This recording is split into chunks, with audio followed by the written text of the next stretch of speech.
இன்றைய தினமலர் செய்தி வாசிப்பவர் பாலசுப்ரமணியன். திருப்பூர் அருகே கேஸ் சிலிண்டர் லாரி மீது கார் மோதல், 3 பேர் பலி.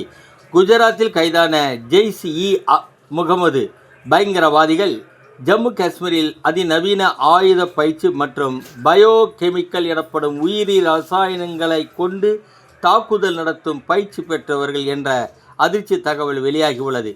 பயங்கரவாதிகளின் புகலிடமாக குஜராத் மாறுகிறதா? 2024 ஆண்டுக்கான தேசிய திரைப்பட விருதுகள் அறிவிப்பு. சிறந்த படம் ஆர்டிகல் 370 இந்தி படமும், சிறந்த நடிகர் மம்முட்டி, சிறந்த இயக்கம் உட்பட 3 பிரிவுகளில் அமரன் படம் தேர்வு.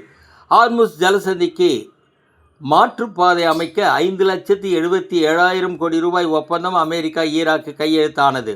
வங்கதேசத்தில் இருந்து மேற்கு வங்கத்திற்கு ஏராளமானோர் சட்டவிரோதமாக ஊடுருவல் உதவிய 7 பேர் அடங்கிய கும்பல் மீது NIA எனப்படும் தேசிய புலனாய்வு அமைப்பு வழக்கு பதிவு செய்துள்ளது.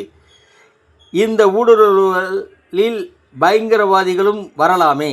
மத்திய அரசு நடவடிக்கை அவசியம். ஹைட்ரஜன் ரயில் திட்டத்தில் இந்தியா பெரும் சாதனை. உலகின் மிக நீண்ட ரயில் இயக்கி அசத்தல். 44 நாட்களில் 70 கோடி ரூபாய் மதிப்புள்ள போதைப் பொருள் பறிமுதல். கேரளாவில் 7,000 பேர் கைது. வணக்கம்.